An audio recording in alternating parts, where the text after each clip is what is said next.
Hello everyone, students of DLED second semester from Beni Prasad Singh, Sombansi PG College, Bharokan. Subject English, topic article. Welcome to you all students. Good morning. How are you?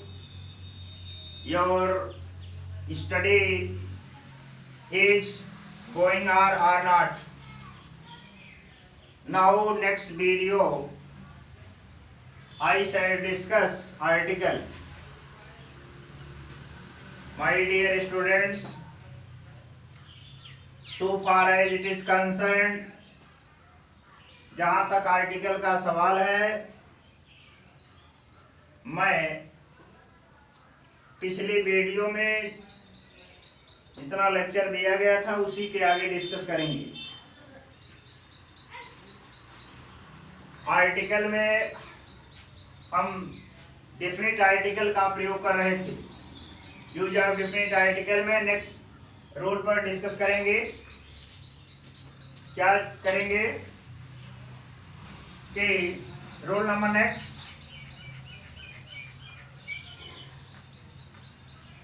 धार्मिक religious books before religious books the is use. धार्मिक पुस्तकों के नाम के पहले the का प्रयोग किया जाता है। The is used, the is used before religious books. नियम यह है, धार्मिक पुस्तकों के नाम के पहले द का प्रयोग करते हैं। क्लियर है कि नहीं?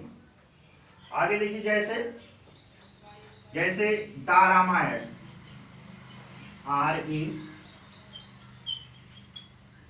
Ramayana is holy book, or you can say religious book. So in this way, you must use. It is necessary. You must use the before Ramayana. यहाँ रामायण के पहले आप द का प्रयोग करेंगे, क्योंकि रामायण जो है ये धार्मिक ग्रंथ है। आगे जैसे है बाइबिल, वही हाल इसमें भी होगा। बाइबिल के पहले दा का प्रयोग करेंगे। गीता है, गीता लिखेंगे दा गीता, उसी रेशियो में दा कुरान, दा महाभारत etc। लेकिन इसमें इतनी बात क्लियर हुई कि नहीं? इतनी बात आपको क्लियर हुई कि नहीं? यदि क्लियर हुई तो आगे बढ़े। इसी में एक्सेप्शन भी है, अपवाद। हम ये पढ़ रहे हैं धार्मिक पुस्तकों के नाम के पहले दा का प्रयोग किया जाता है, लेकिन हमारा एक्सेप्शन ये है, अपवाद ये है, धार्मिक पुस्तकों के नाम के पहले यदि पोएट या राइटर का नाम दिया गया हो, तो उसके पहले नहीं करेंगे। जैसे देखिए, जैसे वर्जित किया जाएगा, जैसे है व्यास महाभारत। अगर हम लिखेंगे व्यास अपॉस्ट्रोफियस महाभारत, महाभारत, और यहाँ लिखेंगे यदि हम व्यासाज द महाभारत, व्यासाज द महाभारत, महाभारत,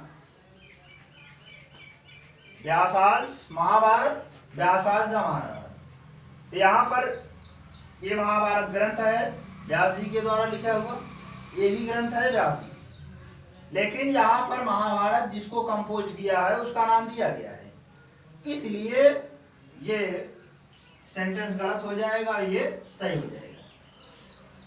तो रामायण है वाल्मीकि, जैसे वाल्मीकि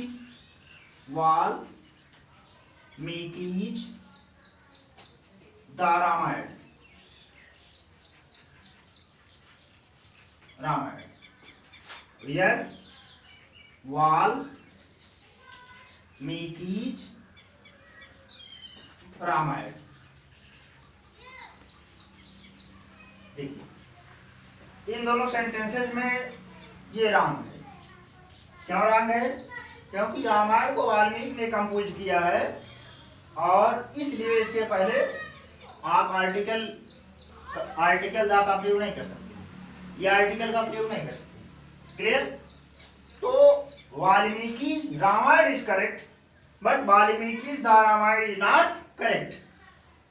तो रिगार्ड अंडरस्टैंड, तो ये सेंटेंस गलत हो जाएगा, ये सही हो जाएगा। उसी तरह से हमारा कहने का मतलब ये है, according to rules of grammar, आप जो है धार्मिक पुस्तकों या ग्रंथ के नाम के पहले, ग्रंथों या पुस्तकों के नाम के पहले यदि पोएट या राइटर का नाम दिया गया है तो उसके पहले आप दा का प्रयोग नहीं कर सकते हैं। जैसे इसमें देखिए, और इसमें Vyasa Mahabharata, Vyasa's the Mahabharata is correct और Vyasa's the Mahabharata is not correct. और वही हाल इसमें होगा, Valmiki the Ramayana is not correct, Valmiki Ramayana is correct. बात समझ में आ रही है? चलिए अगला नेक्स्ट रूल, अगला रूल है, अगला आर्टिकल दा का प्रयोग कहां किया जाता है? न्यूज़पेपर, समाचार पत्रों के नाम के पहले, बिफोर न्यूज़पेपर दा इज यूज्ड। समाचार पत्रों के नाम के पहले दा का प्रयोग करते हैं। क्या पता? समाचार पत्रों के नाम के पहले दा का प्रयोग किया जाता है। समाचार पत्रों के नाम के पहले दा का प्रयोग किया, जैसे the Hindustan times, the Hindustan times, ये हिंदुस्तान टाइम्स समाचार पत्र है, the name of news. So in this way you can use the before newspapers name of newspapers। अगला है जैसे the times of India, the times of India, ये भी समाचार पत्र है और ये भी समाचार पत्र है।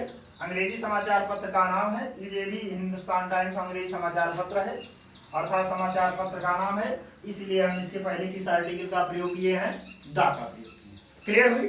क्लियर? क्या हुआ क्लियर? समाचार पत्रों के नाम के पहले दा का प्रयोग किया जाता है। बात समझ में आ रही है कि नहीं? बात समझ में आ रही होगी नहीं?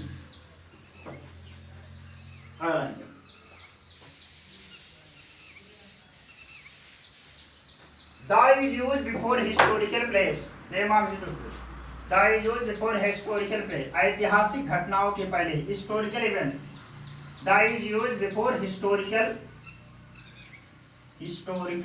इवेंट्स। अगला नियम क्या है? The is used before historical events, ऐतिहासिक घटनाओं के पहले दा का प्रयोग किया जाता है। The is used before historical events, ऐतिहासिक घटनाएं हमारे देश या पूरे विश्व में जितने ऐतिहासिक घटनाएं हैं उसके पहले आप दा का प्रयोग करते हैं। जैसे है the world war, the first world war, ये फर्स्ट वर्ल्ड वार ये हिस्टोरिकल इवेंट्स है, इसीलिए हम इसके पहले किसका प्रयोग किए हैं? The first world war, the first world war. अगला है द सेकेंड वर्ल्ड वार,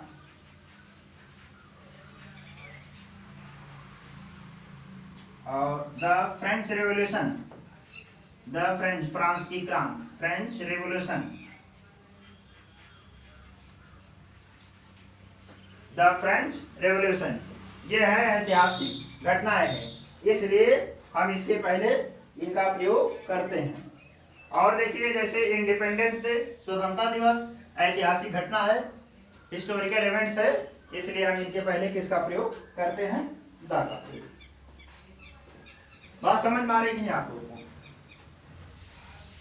अगला नियम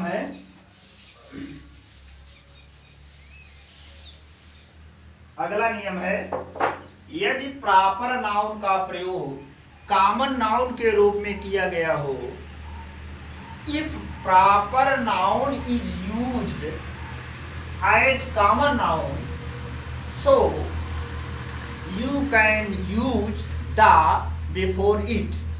यदि प्रॉपर नाउन का प्रयोग कॉमन नाउन के सिरे से या प्रॉपर नाउन के रूप में किया गया हो, तब उसके पहले दा का प्रयोग किया जाता है। जैसे Kalidas is the Shakespeare of India. Kalidas is the Shakespeare of India. ये दिखाई दे रहा है कि नहीं? स्पेलिंग है INDIA, इंडिया। आपको यहाँ प्रॉब्लम हो रही है तो हम स्पेलिंग बता दे रहे हैं, इंडिया है। Kalidas is the Shakespeare of India. इस सेंटेंस में आप देखेंगे यहाँ कालिदास प्रॉपर नाउन है और शेक्सपियर भी प्रॉपर नाउन है, लेकिन यहाँ पर शेक्सपियर का प्रयोग प्रॉपर नाउन के रूप में ना होकर के कॉमन नाउन के